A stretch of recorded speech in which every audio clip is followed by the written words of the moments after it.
Hi, in this lesson we'll be seeing about AD admin. First we'll be seeing what is AD admin, then we'll be seeing what are all the tasks that can be performed by apps DBA using AD admin. So what is AD admin exactly? AD admin stands for AD administration, and AD administration basically is used for performing several administration or maintenance tasks of Oracle Business Suite. So it is not just for one purpose. There are several menus inside the utility and each menu has different tasks. So using AD admin, you can perform several of the maintenance activities in eBusiness Suite. It basically provides a command line menu, and just like any other AD executable, it is located in AD top bin. Some of the important uses of AD admin is to generate forms, reports, jar files, and to compile invalids in app schema and to recreate grants and synonyms.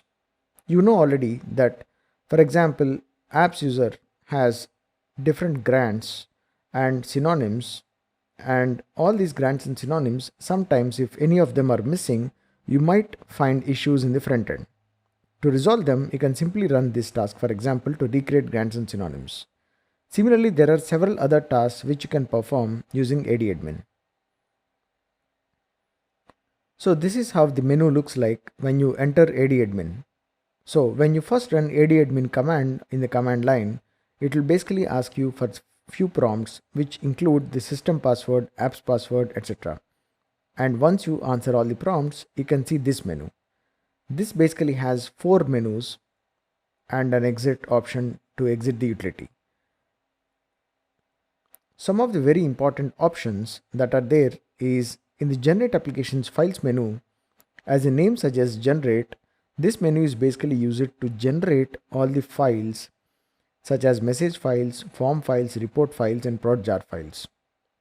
When you say generate, that means generally to either generate the message related files or to generate the executables or regenerate the executables, which means, let's say for example, there is a form which is related to pay, that is payroll, and this specific form is not performing as it is expected to. So you can try to relink or basically generate this specific executable so that this executable related issue might be fixed. Similarly, the same can be done for reports and jar files as well. So let us see one of the example of how to generate forms. Remember that the example we are seeing about the forms, there are two types of files, one is FMB and one is FMX. FMB stands for forms binary, whereas FMX basically stands for form executable. And FMBs are all located in AU top and FMX are located in product top. What does it mean exactly? For example, there are forms which are related to AP product, AR product, and similarly all the 200 products. Remember that the binaries of all these products are always located in AU top. But when you generate or compile basically these binaries, what you get is executables, that is FMX files. And the FMX files are located always in the specific product top. For example, in AP top forms, AP top slash forms. So let us see an example now. So I have logged into my system, which is basically my Vision instance. And as you would know that in Vision instance, we have only one user for both application and database tier, that is Oracle user. So I logged in as Oracle user. The first thing what I'll do is to check whether my database is up or not. Because remember, when you are running AD utilities, for most of them, you will be requiring the database to be up and running. For example, for ADOP, which is AD online patching, the database should be always up. And similarly for AD admin also, the database should be always up and running. So what I'll do is simply I'll run psf in ef grep smon. Yes, it's running fine. And I'm also going to check the TNS, that is listener, which is also running fine. So this is perfect. So now what I'll do is I'll go to my base directory u01 install apps, and you can see ebsapps.env. I'm going to set the environment. So now if you run which AD admin, it should show you the location of AD admin. Yes, it is correct, which is AD top bin. Now What I'll do is I'm going to basically generate a form. So before we generate a form, let us try to check what is the location of FMBs and what is the location of FMX. As I told before, FMB stands for form binary and FMX stands for form executable. So all product related binaries, forms binaries for example, are located in AU top. I went to AU top forms US location and you can see that there are form binaries of all the products. You can see GL, CSF, INV, OEX. So all the product related FMBs or binaries are located in the application utilities, that is AU top. Now let us take for example paystar.fmb. Now these are all the payroll related form binaries. Now this is the AU top forms. Now what I'll do is I'll go to same location for payroll directory. So payroll product top and forms US. So here you can see all the payroll related form executables. So the binaries are always located in the AU top, whereas the executables are located in each corresponding product top directory. So what I'm going to do now is I'm going to generate one of the forms. Let's take for example, you can see something called payustba.fmb. So let us take this as an example and try to generate it. So when you generate this specific form, you should see that this specific form executable should be regenerated here automatically. So what I'll do is I'll run admin command first. See the prompts carefully and most of them you should select the default options. Select Appletop, it's correct. You can choose a different log file name or you can choose the default one. I'm choosing the default. So it shows is this the correct database, and remember it basically points out to the 1012 Oracle Home and which is correct.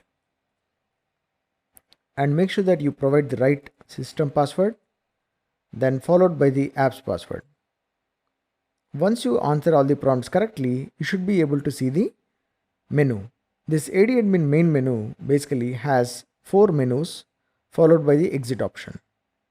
So first I'm going to select the generate application files menu.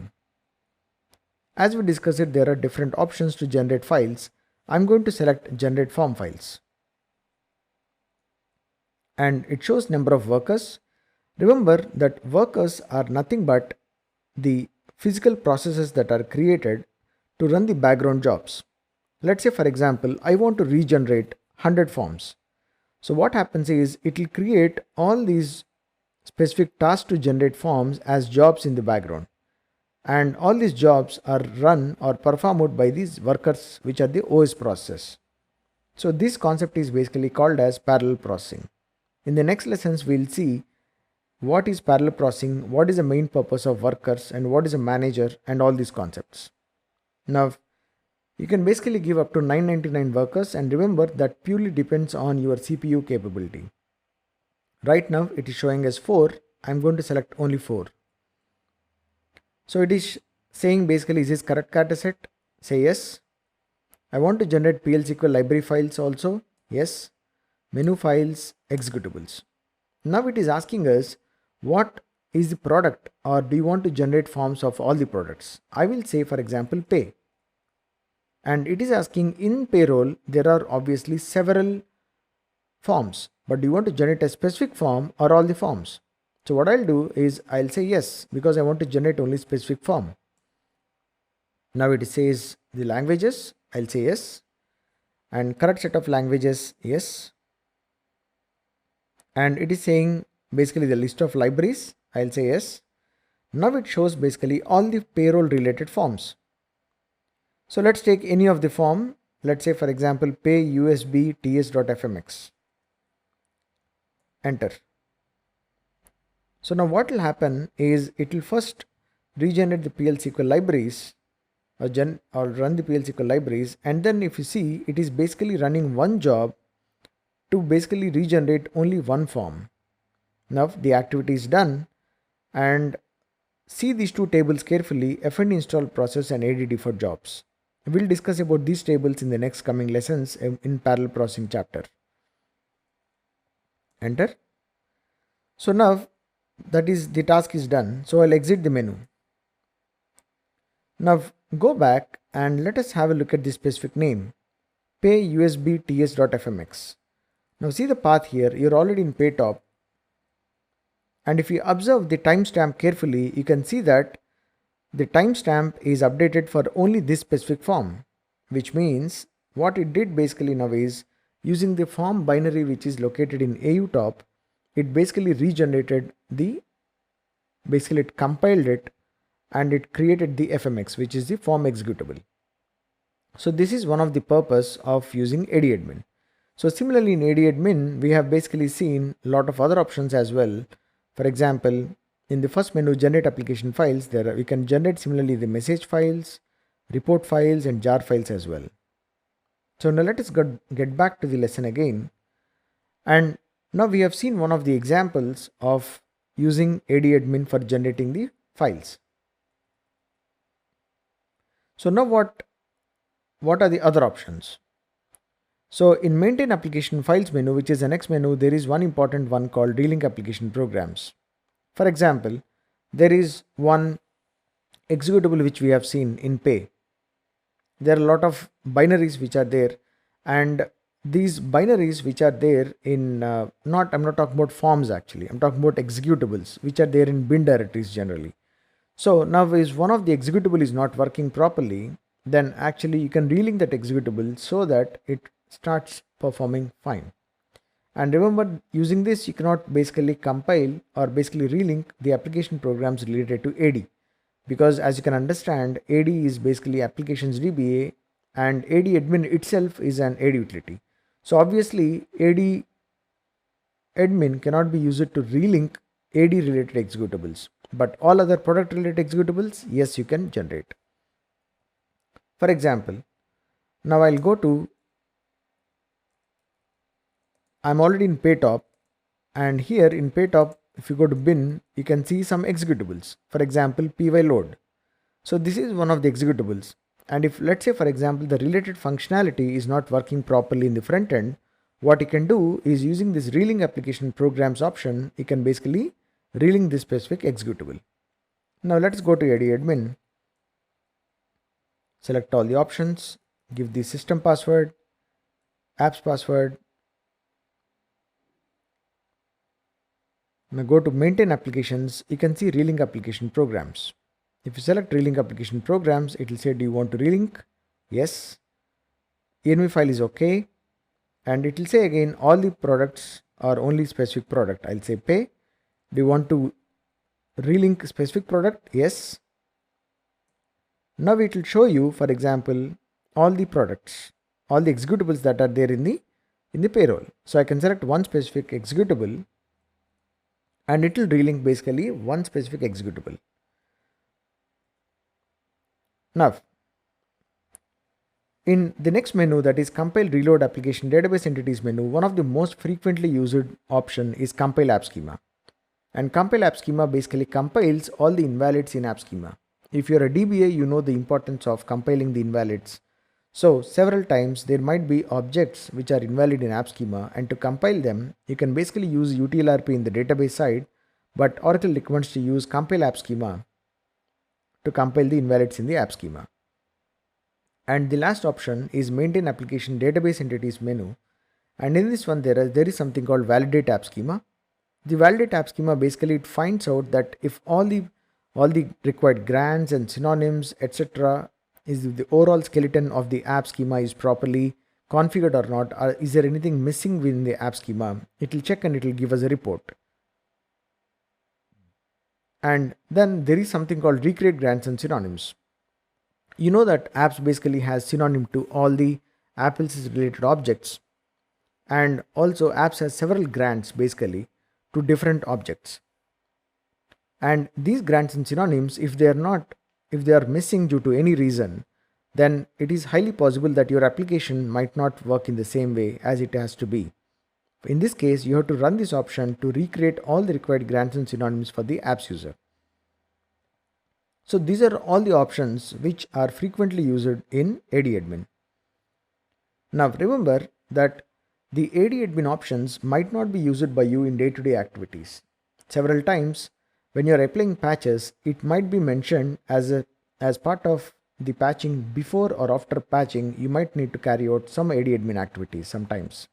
And also, if you have any issues, Oracle support might basically suggest you to perform some AD admin activities or tasks. And finally, for example, you can run compile app schema, or you can generate specific forms to fix any issues as an apps DBA. And also remember that sometimes if you're generating all the forms, it is recommended, all the reports, for example, all the forms or reports or all the message files, for example, it might directly impact the running applications. So it is usually recommended to stop the services for performing some of the activities. So these are all the list of things that you can perform using the AD utility called AD administration, or the executable called AD admin.